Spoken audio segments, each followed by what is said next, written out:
तर स्वागत आहे आपणा पुन्हा एकदा यूट्यूब चॅनलवर. जसं ऋतू बदललं ना, पक्ष्यामध्ये आजार येण्याची दाट शक्यता असते. पक्ष्याची काळजी घ्यायची असते. थंड गरम वातावरण झालं की पक्ष्यामध्ये बदल होत राहते. हवामानामध्ये बदल झाला ना, पक्षी अशी विष्ठा करतो. हिरव्या आणि पांढऱ्या कलरची विष्ठा करत आहेत.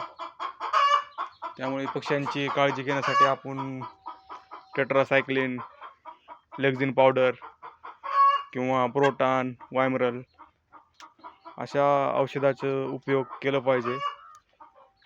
आपले हे पक्षी अशा कलरची विष्ठा करत आहे, त्यामुळे आपण त्या पक्ष्याला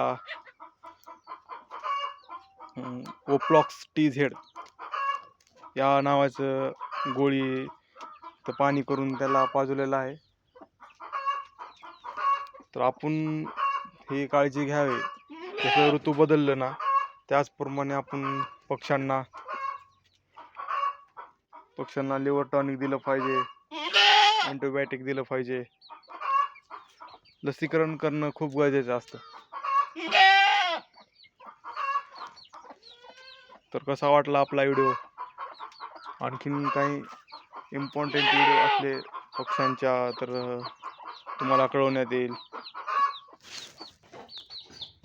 अशी ही हिरव्या रंगाची विष्ठा करत आहे.